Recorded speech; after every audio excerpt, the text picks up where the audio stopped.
মৰমৰ ছাত্ৰ-ছাত্ৰীসকল পোনপ্ৰথমে মোৰ ইউটিউব চেনেলটোলৈ তোমালোকক স্বাগতম জনাইছোঁ। আজি আমি চাম অনুশীলনী 8.1 এই 11 নম্বৰ আৰু 12 নম্বৰ প্ৰশ্নটো। 11 নম্বৰত কি কৈছে?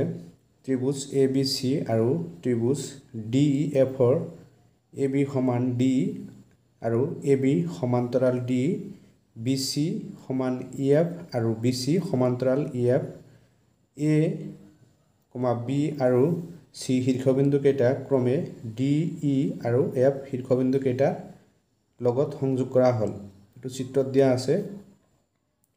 এক নম্বৰত প্ৰমাণ কৰিব লাগে যে ABED চতুৰ্ভুজটো এটা সমান্তৰিক, আৰু দুই নম্বৰত প্ৰমাণ কৰিব লাগে DEFC চতুৰ্ভুজটো এটা সমান্তৰিক, আৰু তিন নম্বৰত আছে AD সমান্তৰাল CF আৰু AD সমান CF। তাৰমানে সমান আৰু সমান্তৰাল, সমান বুলিও প্ৰমাণ কৰিব লাগে আৰু সমান্তৰাল বুলিও প্ৰমাণ কৰিব লাগে।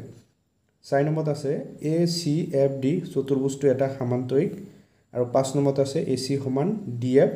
6 নম্বৰত আছে ত্ৰিভুজ ABC সৰ্বাংগসমূহ ত্ৰিভুজ DEF।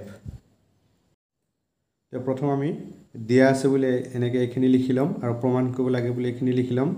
তাৰপিছত প্ৰমাণ, প্ৰথম আমি কি কৰিম? ABED চতুৰ্ভুজত চাম কি কি আছে, যে AB সমান D, এই AB সমান DE, তাৰপিছত আকৌ AB সমান্তৰাল D, এই AB সমান্তৰাল DE, আৰু যিহেতু AB আৰু D বিপৰীত বাহুযোৰৰ সমান আৰু সমান্তৰাল, এতেকে ABED এটা সমান্তৰিক, আৰু AD সমান BE আৰু AD সমান্তৰাল BE। এইটো এক নম্বৰটো হৈ গ'ল, এইটো আমি এক নম্বৰ নামাকৰণ কৰি দিম। দুই নম্বৰত আছে যে BEFC চতুৰ্ভুজত BC সমান EF লিখিলোঁ, আৰু BC সমান EF এইটো দিয়া আছে। যিহেতু BC আৰু EF বিপৰীত বাহুযোৰৰ সমান আৰু সমান্তৰাল, therefore BEFC এটা সমান্তৰিক। এতেকে কি হ'ব? CF সমান BE আৰু CF সমান্তৰাল BE। ইয়াত আমি ব্ৰেকেটত লিখি দিব পাৰিম, ওপৰৰ এক নম্বৰত ইতিমধ্যে প্ৰমাণিত। এইটো আমাৰ এক নম্বৰত প্ৰমাণ কৰা হৈছে, আৰু এইটো দুই নম্বৰ দি দিবা। এতিয়া আমাৰ তিনি নম্বৰটো চাম। তিনি নম্বৰটো যিহেতু ABED এটা সমান্তৰিক, এতিয়া কি হ'ব? এতেকে AD সমান্তৰাল BE আৰু AD সমান BE, এইটো ওপৰত দুইত ইতিমধ্যে প্ৰমাণিত, এইটো 3 নম্বৰ দি দিবা। তাৰপিছত এতেকে BE সমান্তৰাল CF আৰু BE সমান CF, এইটো 4 নম্বৰ দিম। এতিয়া 3 আৰু 4ৰ পৰা আমি পাওঁ যে AD সমান্তৰাল CF আৰু AD সমান CF, এইটো 3 নম্বৰ দি দিবা। তাৰপিছত 4 নম্বৰটো আছে আমাৰ ACFD চতুৰ্ভুজত আমি কি কি পাম? AD সমান CF আৰু AD সমান্তৰাল CF। ওপৰত 3ত এইটো অলৰেডি প্ৰমাণ কৰা হৈছে, সেইকাৰণে আমি লিখি দিম যিহেতু AD আৰু CF বিপৰীত বাহুযোৰ সমান আৰু সমান্তৰাল, এতেকে ACFD এটা সমান্তৰিক। 5 নম্বৰটো লিখিম আমি, যিহেতু ACFD এটা সমান্তৰিক, গতিকে AC সমান DF। এতিয়া 6 নম্বৰটো চাওঁ আমি। 6 নম্বৰটো আছে ত্ৰিভুজ ABC আৰু ত্ৰিভুজ DEFত আমি এইটো দুটা ত্ৰিভুজত কি কি পাম? AB সমান D, এইটো দিয়া আছে। BC সমান EF, এইটো দিয়া আছে, তোমালোকে ব্ৰেকেটত লিখি দিবা। AC সমান DF, ওপৰৰ 5 নম্বৰত ইতিমধ্যে এইটো প্ৰমাণ কৰা হৈছে। এতেকে ABC সৰ্বাংগসমূহ ত্ৰিভুজ ABC সৰ্বাংগসমূহ ত্ৰিভুজ DEF, এইটো হ'ব আমাৰ বাহু বাহু সৰ্বসমতাৰ বিধি। এইটো দেখুৱাব দিছিলে, এইটো দেখুৱালে। এতিয়া আমি 12 নম্বৰ প্ৰশ্নটো চাম। এতিয়া 12 নম্বৰটো আমি লিখি ল'ম, দিয়া আছে ABCD এটা ট্ৰিপেজিয়াম, য'ত AB সমান্তৰাল CD আৰু AD সমান BC।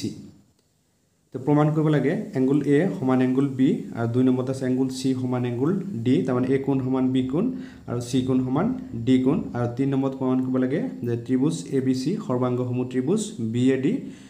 4 নম্বৰত আছে কৰ্ণ AC সমান কৰ্ণ BD। এতিয়া আমি এনেকৈ লিখি ল'ম, প্ৰথম চিত্ৰটো বনাই ল'ম যে অংকন AB বাহুক E বিন্দুলৈ বঢ়াই দিয়া হ'ল, আৰু CE সমান্তৰাল AD অংকন কৰা হ'ল। এতিয়া আমি লিখিলোঁ প্ৰমাণ। 1 নম্বৰত ADCF চতুৰ্ভুজত আমি AE সমান্তৰাল CD পাম, এইটো ব্ৰেকেটত লিখি দিম যিহেতু AB সমান্তৰাল CD। আকৌ AD সমান্তৰাল CE অঙ্কন মতে আমি যেটো অঙ্কন কৈছো প্ৰথম এই অঙ্কন মতে এতেকে AD CE এটা সমান্তৰিক এতেকে AD সমান CE এটা সমান্তৰিকৰ বিপৰীত বাহুবোৰ সমান এটো আমি 1 নম্বৰ নামাকৰণ কৰিম আকৌ AD সমান BC এটো আমাৰ দিয়া আছে এতেকে আমি লিখিম BC সমান CE এটো আমি কৰ পৰা পালো 1 নম্বৰৰ পৰা implies angle CBE সমান angle CEB এটো আমি ব্ৰেকেটত লিখি দিম যে এটা ত্ৰিভুজৰ সমান সমান বাহুৰ বিপৰীত ফালৰ কোণবোৰ কি হয় সমানেই হয় এটো আমি 2 নম্বৰ নামাকৰণ কৰিম এতিয়া angle ABC plus angle CBE সমান কিমান হ'ব 180 ডিগ্ৰী কাৰণ ৰৈখিক জৰিয়া কোণৰ মান কিমান 180 ডিগ্ৰী এটো আমি 3 নম্বৰ নামাকৰণ কৰিম আৰু angle A plus angle CEA সমান 180 ডিগ্ৰী যেহেতু AD CE এটা সমান্তৰিক এটো আমি 4 নম্বৰ নামাকৰণ কৰিম এটা 3 আৰু 4 ৰ পৰা আমি পাও লিখিম angle ABC plus angle CBE সমান angle A plus angle CEA implies দেখিব angle ABC plus angle CEB সমান কিব angle A plus angle CEB এটো আমি 2 ৰ পৰা পালো তে implies angle ABC সমান কি হ'ব angle A implies এটা angle ABC সমান আমাৰ কি পাও angle B এটো angle B সমান কি হ'ব angle A অৰ্থাৎ angle A সমান angle B তাৰ মানে এটো আমি এফালে লিখিছো আৰু B এফালে লিখিছো এটো প্ৰমাণ কৰিব দিছিল আমাৰ 1 নম্বৰত তে 2 নম্বৰটো চাও 2 নম্বৰত আছে যেহেতু AB সমান্তৰাল CD এতেকে angle A plus angle D সমান কিমান হ'ব 180 ডিগ্ৰী ব্ৰেকেটত লিখি দিম আমি